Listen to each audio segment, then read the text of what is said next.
And Kaya is a 3-year-old northern koala. Oh, she's checking it out. She thought, this is great Australian Bites. What a great event. She only bites one food though. She does. She only eats one type of food. I mean, there's different species. They're very fussy eaters. Gum trees, gum leaves are her favourite food. But we have like 900 or so different species of eucalypt leaves. How many would they eat? So koalas like Kaya will only eat about 45 different species. All 45 don't grow in the same place. So different koalas in different areas feed on different species. And for a captive ambassador, we offer Kaya between 3 and 5 species every single day. And some days it could be one type, other days it could be another type. So you've got to make sure that it's almost like a smorgasbord. It is a smorgasbord of leaves. We have to grow 1,000 trees to feed a koala for a year. Wow, so they're very, very special animals. Where do koalas live? Up in the wild, up in the gum trees. So they not only live in the gum trees, they eat the leaves of the gum trees. And living high in the trees, they've got to have very special adaptations. They've got really special adaptations. If you'll notice that Kaya has really sharp claws. You can see her claws gripping onto Ben's shirt there. And also, she's got a very special hand. If you can show me your hand, how many thumbs do you have? And how many fingers do you have? Okay, so what a koala has, can we make a koala hand? 2 thumbs and 3 fingers. And that's the way a koala climbs up the tree to grip on, and she doesn't fall out of the tree. On her feet, she's got an even special toe. One toe with 2 claws that she uses like a brush. Yes, like a comb, so she can groom her beautiful fur. Now she also, because she's a girl, what do girl koalas have on their tummy that they put a pouch? Exactly. And can any really smart kids tell me what you call a mammal that has a pouch? It's an M word. An M word. Something. Marsupial. Exactly. Marsupials. And we have lots of marsupials here in Australia with their pouches, but these guys' pouches face backwards. They do, and that's why when the Joey is born after only about 30 days of pregnancy, and what the Joey will do is the size of a jelly bean, and it uses its really good sense of smell to crawl up through the mum's thick fur into the pouch where it attaches to a teat. And what does it drink? Milk, that's exactly. It. Eucalyptus flavoured, no strawberry milk here. And all that baby koala's going to have is eucalyptus milk to about 6 or 7 months of age. And then, now this is going to get gross, but then you know what happens? That's the time when there's the transition from drinking the milk to having to eat gum leaves. And that's not an easy thing to do because gum leaves are quite toxic. So the mum koala produces a really special type of poo. And it's called pap.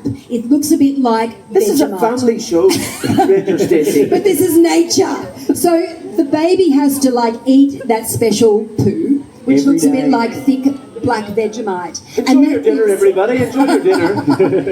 And that does give the digestive system the heads up so that it can actually, digest those leaves. But transition. unfortunately for koalas, they are one of our endangered species. They certainly are, and that's why Kaya is so important. She's an ambassador. So learning about koalas and also what we can do. So driving carefully, even though you kids don't drive, when you're in the car with the adults, especially going through koala territory, you want to make sure you're not speeding because sometimes they have to cross roads to go and find a new forest. And also making sure our dogs are contained at night time because sometimes dogs, they don't mean it, but they see a koala and they want to go for it. Yeah, they don't know what it is. And our koalas, they can't really see that too far ahead. No. They've got a good sense of smell, and the boy koalas have a very good voice. Well, you know what? I reckon Kaya has loved being here and sharing her story today. So how about we give Kaya a big round of applause, everyone? Very good. Thank you, everybody. I'll pop Kaya away. Inside and make sure that they're not out there when the snakes are out looking That's for, it. for When food. he does grab them, though, being a non-venomous snake, he's got to kill it as well. What he's got in his mouth is 40 teeth that are all shaped like hooks, all designed for grabbing. And when he grabs on, he's going to do that next step. Yes, so what he does, he Hopefully will not. find his prey, he'll strike out, and those backward-facing teeth, just like hooks, they'll hold on, and then he'll wrap his body around his prey, and he'll squeeze, and then Every squeeze. time he gets tighter and tighter until that animal's no more. And then he'll open his big mouth. He's got a really, really flexible jaw, and he'll basically swallow his prey whole. Yeah, one bite. He's got no teeth for cutting or grinding like we do. So everybody he eats, he's got to eat in one big bite. Talk about great Australian bites. All right. We've seen two. We've seen the crocodile, the salty, and also snakes. And I've actually been bitten by one of Ben's snakes. And I tell you what, you don't want that to happen. I mean, I was okay, and I probably did the wrong thing. Maybe I touched another animal and it thought that I was prey. Because our So- animals don't make mistakes. No. Animals are working on those instincts as he's moving around. And we've got a few instincts too. If we see a snake in the yard, what are some of the things we have to do? Well, who can tell me, what do you do if you saw a snake in the yard? Yell it out.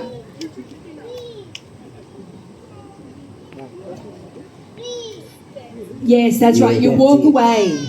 You don't go and try and pick up the snake because this is a very, very well-trained snake. This is like an ambassador. He is an ambassador animal, used yeah. to being handled. That's it. So we can walk away. We can call for mum as loud as we can because mums tend to be a lot more sensible around snakes than dads. And then we're going to go come on. inside and stay nice and safe because those snakes have that really special job to do out there in the bush, keeping those numbers of pest animals nice and low. That's right. And usually the snake will move on. If you just leave it alone, it'll slither away. But if it is inside the house, obviously that is when you call a professional snake catcher. That's it. I don't see echidnas very often. She's another ambassador.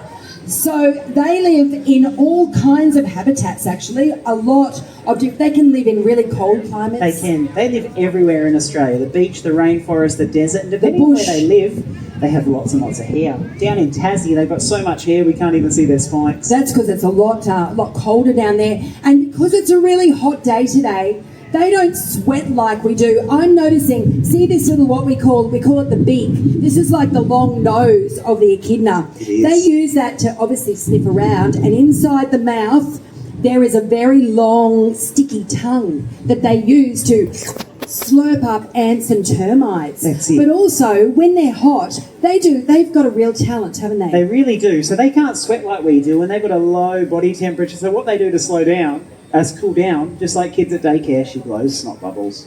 Has anyone got that talent? No, you're not going to own up to it. Oh, over here. All of right. snot bubbles. So what they do, if you ever see an echidna and it's got little bubbles coming out of its nose, that's basically cooling the system down. The evaporation, goes over the nose and it cools them down. Because her body's covered in defensive spikes, so she can't cool down over those ones. But she's got special feet to help keep her safe too. That's right. So if an echidna feels like it's under threat, because they're really not very fast, they're quite slow animals. And sometimes, everything, as I mentioned, has to eat something else. So if there's a predator coming to try and attack the echidna, of course these spikes are good protection. But what the echidna will do is it'll do a bit of a wiggle. it'll wiggle its way down into the ground and tuck its head and all of its soft parts underneath, Exactly. so that it's Then the protected. predator can't flip her over and get to her soft echidna belly. Oh, look at her cute little tummy. But being a captive bred echidna, Miss Spike doesn't mind a little bit of a belly tickle. But on her belly here, one day she's going to grow a really special pocket. Yes, so because it is a mammal, she actually forms a little pouch. So her baby, what do you call a baby echidna? Does anyone know? It's a really cute word. It's called a A puggle. puggle. So the puggle is born. So the puggle comes out of an egg. So a little echidna is pregnant for about 9 days. Just 9 days.